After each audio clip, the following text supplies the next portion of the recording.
The fluorescent lights hummed their eternal song in the oncology ward of St. Catherine's Hospital that Tuesday evening. But nobody was listening.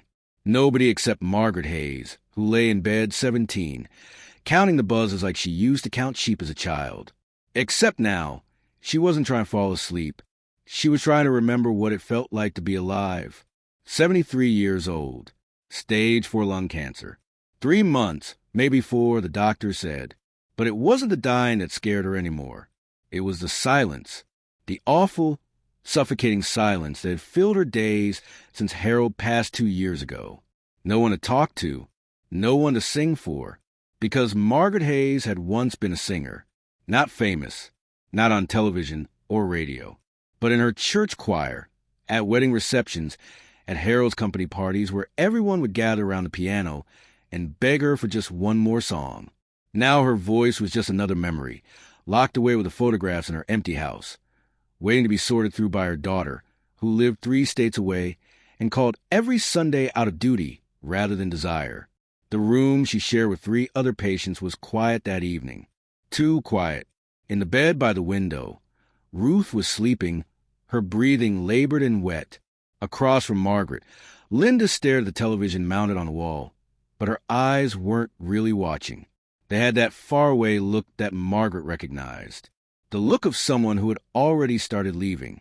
And in the bed closest to the door, there was Emma, sweet Emma, barely 62, who'd been admitted just 3 days ago and still had that fighting spirit in her eyes, still believed the treatments would work. Still held her husband's hand like it was a lifeline every time he visited. Margaret had stopped believing in lifelines. Could someone turn that down, please? Ruth's voice came from the window bed, hoarse and irritated. The television was playing some game show, the host's cheerful voice obscenely loud in the heaviness of the ward. Linda reached for the remote, and the volume dropped, then disappeared entirely. And the silence rushed back like water filling a drowning ship. Margaret closed her eyes.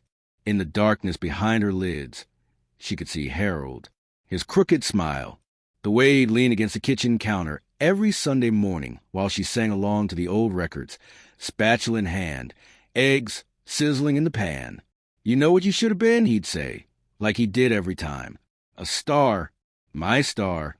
And she'd laugh and tell him stars don't make eggs for breakfast. And he'd pull her close, and they'd dance right there between the refrigerator and the stove. A sob caught in her throat. She swallowed it down, but another one followed. Her shoulders began to shake. She pressed her hand against her mouth, trying to hold it in, trying to keep quiet, trying not to disturb the others. But 73 years of living, of loving, of losing came pouring out in silent, streaming tears. "Hey!" It was Emma's voice, soft but insistent. "Hey, are you all right over there?" Margaret couldn't answer. She shook her head, still covering her mouth. "It's okay," Emma said. "We all do it. This place, it gets to you." "I'm sorry," Margaret managed to whisper. "I'm so sorry. I can't do the quiet anymore. The silence, it's everywhere. It's in my house, it's in my head, and now it's here and I just can't." Linda's voice joined in from across the room, surprisingly gentle. "What would help? What do you need?" Margaret laughed, a bitter sound mixed with tears. "I need to hear music. I need to hear something beautiful. Something that reminds me that life was, that it was worth it, that I was here, that I mattered." The words hung in the air. Ruth had turned over now, listening. All 3 women were watching Margaret in the dim light of the ward. "What kind of music?" Emma asked. "Anything," Margaret whispered. "Anything real."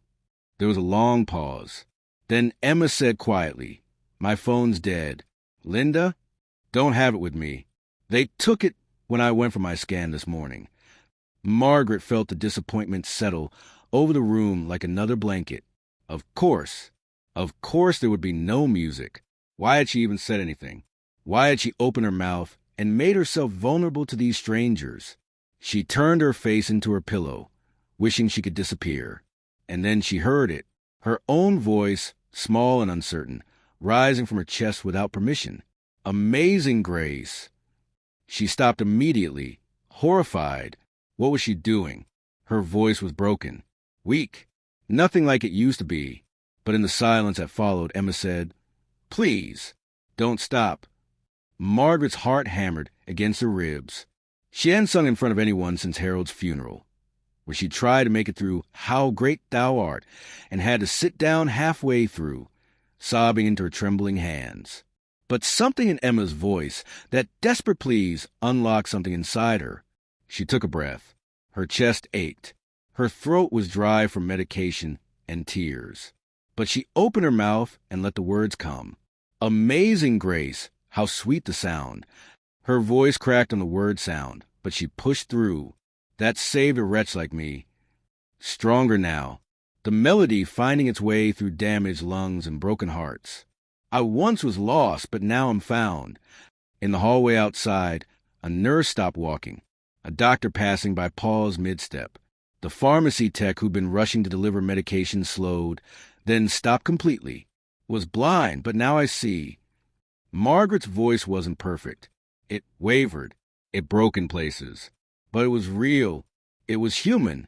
It was the sound of a woman who had loved deeply and lost everything and was still here, still breathing, still capable of creating something beautiful in the midst of unbearable darkness. She moved into the second verse. Her eyes closed, no longer seeing the hospital room, but seeing every moment that had brought her here. Her wedding day, Harold lifting her veil with shaking hands. The daughter they'd raised, her first steps, her graduation. The garden they'd planted together. The trips they'd taken. The quiet evenings on the porch. All of it, every precious second, flowing through her voice like light through stained glass. Through many dangers, toils, and snares, I've already come. A door opened quietly. Someone else stepped into the hallway outside. Then another, the evening shift nurse. A visitor from another room. An orderly. A patient shuffling in his hospital gown, dragging his forestand. 'Tis grace that brought me safe thus far, and grace will lead me home. By the time Margaret reached the final verse, there were at least a dozen people standing in the hallway outside room 17. Not talking, not moving, just listening. Some with tears on their faces, some with their eyes closed, some holding the hands of the person next to them. When we've been there 10,000 years, bright shining as the sun. Inside the room, Ruth was crying openly now, her hand pressed against her heart. Linda had turned away from the television entirely, sitting up in bed, her face transformed by something that looked almost like joy. We've no less days to sing God's praise than when we first begun. The last note hung in the air, soft and imperfect and achingly beautiful. Margaret opened her eyes, suddenly aware of the silence again. But this silence was different. It wasn't empty. It was full of presence, of witness, of shared humanity. Emma was crying. "Thank you," she whispered. "Oh, thank you," from the window bed. Ruth said hoarsely, "I haven't heard anything that beautiful in 2 years. Not since they told me I was sick." Linda nodded, unable to speak. The door opened slowly, and one of the evening nurses stepped inside. Her name was Patricia, and she'd worked this ward for 15 years. She'd seen everything, birth, death, miracles, and tragedies. She never cried, but her eyes were red now. That was... Patricia stopped, gathering herself. That was something special. Would you... I know this is asking a lot, but there are people out there, in the hallway, from other rooms. They heard you. Would you be willing to sing one more? Just one. Margaret looked at her in disbelief. I don't know if I can. Please, Patricia said. Please. We need this.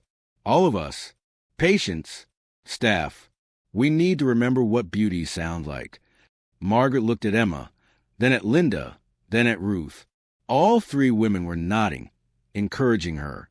She thought about her empty house, her silent days, the way she'd been disappearing bit by bit, erasing herself from the world as if she'd never existed at all.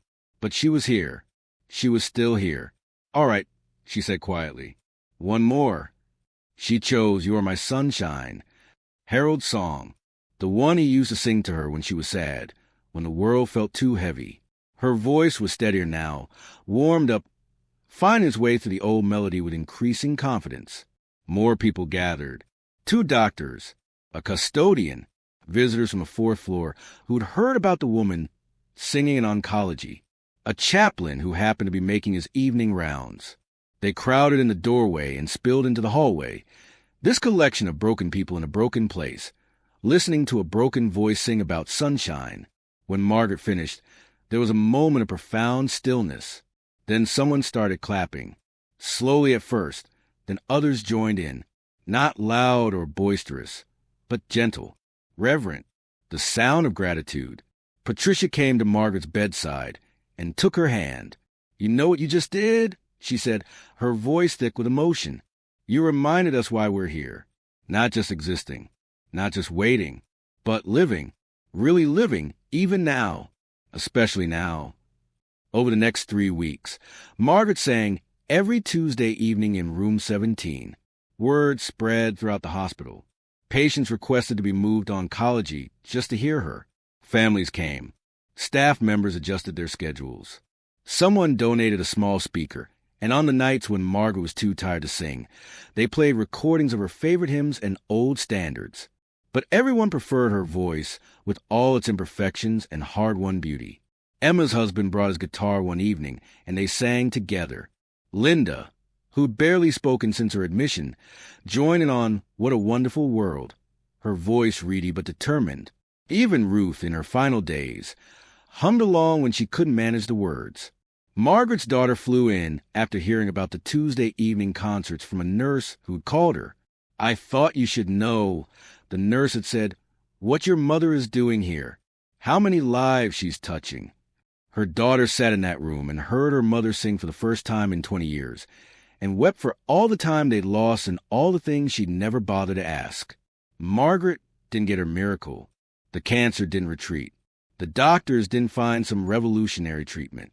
Her time was still measured in weeks, then days. But in the oncology ward of St. Catherine's Hospital, something shifted.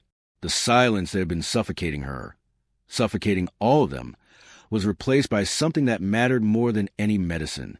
Connection, beauty, the stubborn insistence that even in the darkest valleys, the human spirit could still create light.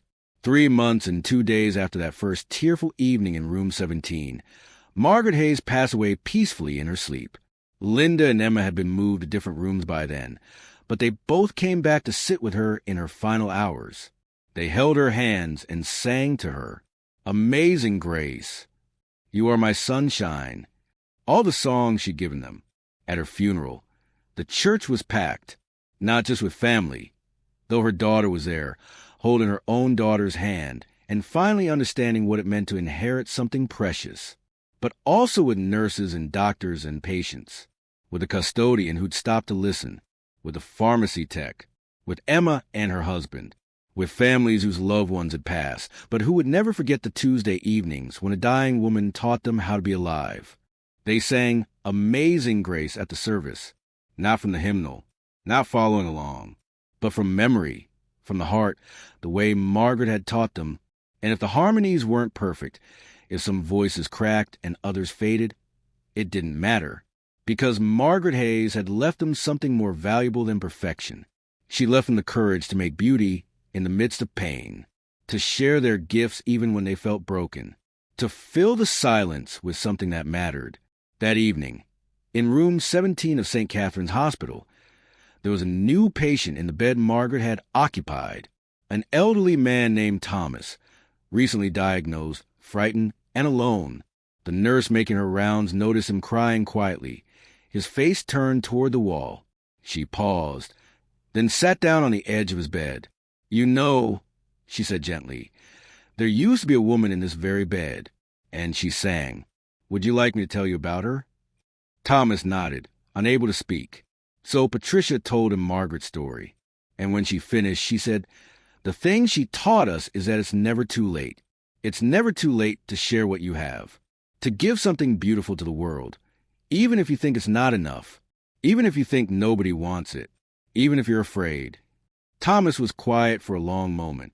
Then he said, his voice barely a whisper, "I used to play the harmonica, years ago, before I got sick. Patricia smiled. There's a Tuesday evening concert here now, started by Margaret. Would you be willing to play? Just one song. Thomas looked at her with eyes that held both fear and the smallest flicker of hope. I don't know if I remember how. That's okay, Patricia said. Neither did she at first, but she tried anyway. And look what happened. Outside the window, the sun was setting over the city. The fluorescent lights hummed their eternal song. But somewhere in room 17, in the oncology ward of St. Catherine's Hospital, the silence was just a little less heavy, because Margaret Hayes had been there. She had sung, and the whole ward had fallen silent to listen, and they would never, ever forget.